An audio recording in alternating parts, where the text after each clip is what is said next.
Adult Swim and adult animation in general has always been a big part of my life. It was ironically a bigger part of my life when I was younger, but that's besides the point.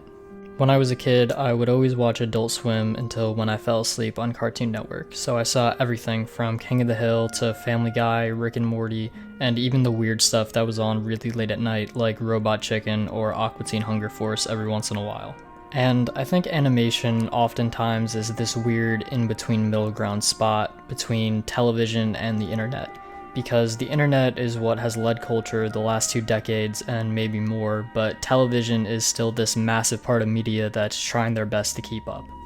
And the reason I say adult animation is in between is because these cartoons have the leeway to be generally way more edgy and current than normal television or normal movies, and I think it's also part of who's making the media. Like, when it comes to big TV and movie productions, everything is taken so incredibly serious and everything takes such a long time to make, and on top of that, the people writing and making these shows and movies, I think, are usually older people who probably aren't as tapped in with reality, which is why I often think we have such a massive disconnect. All this being said, I think the best cartoons have the ability to do the exact opposite of this and connect with reality. The first one that comes to mind is Rick and Morty in the early to mid 2010s. This show was such a big part of culture because of this reason, I think, and the people who made the show were as well. I remember seeing Justin Roiland in videos with H3H3 and PewDiePie, I think, at some point during the first couple seasons of Rick and Morty.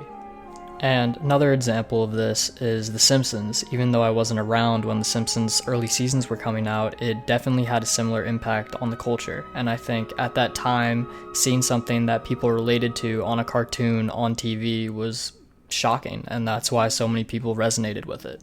With all this being said, I think this is where Smiling Friends is at right now. Zach Hadel, one of the creators of the show, is part of Oni Plays, which has been making some of my favorite videos for years. And he's also Psychic Pebbles on YouTube, which, if you know the classic Get Out of My Car video, that's him, he made that. But you can tell when you watch the show, it feels like the only adult cartoon to me that has really caught my eye in terms of properly capturing the culture of the 2020s so far, which is what has made the first couple seasons so good. For one example of this, we can look at the first episode of Season 2, where we're introduced to Gwimbly, who is this old game mascot whose career has been essentially washed up, and off the bat he's doing a cameo request, which, if you don't know, is this thing where you can request random celebrities to say whatever you want in exchange for whatever their price is. This is such a good way to start Season 2 and shows how they're actually able to do a good job of making fun of reality.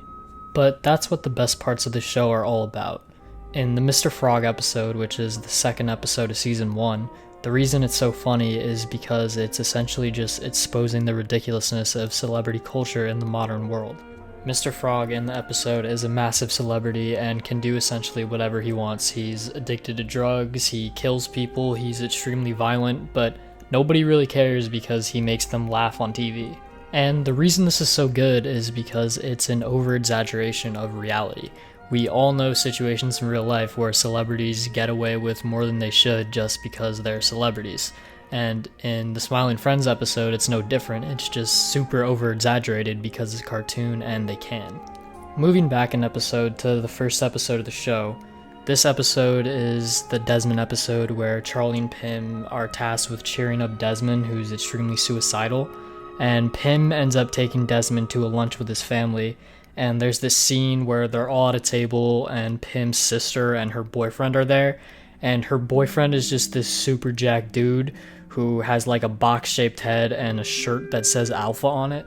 And again, the reason this is so good is because there's really people like this in real life, but it's specific, I think, to the 2020s because this like archetype of person, this like lifting, like Andrew Tate, manosphere type of person, didn't really become as relevant until recently, which is why, even though it's just a small detail, putting in this show is so good.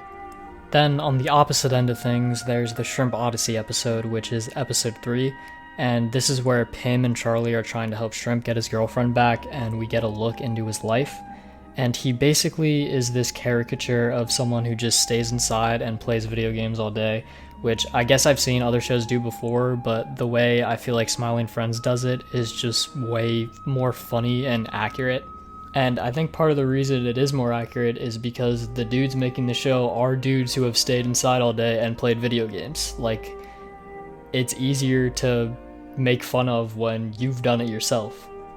Another time they do something similar to this is in the episode where Charlie goes to hell and we get to see what Satan is doing, and he's just chilling in his room playing Rust with Discord up on the other monitor and door dashing food.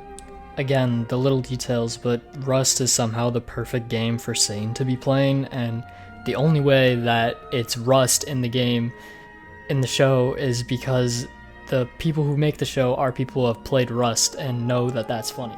With this show, it feels like the writers are laughing with you, at you, and themselves, as opposed to other shows where the writers don't have the experience needed to feel comfortable even poking fun at reality because they're so far removed. As for the future of this show, I'm glad they haven't dropped that much yet. There's only been 2 seasons with 8 episodes each and 1 special, and I kinda hope they keep it that way. The show will be remembered by a generation in a good light if nothing changes, and what I mean by that is other shows have found themselves in this scenario before, but I think sometimes they end up overextending and take on too much because they're required to by a contract or whatever the case is.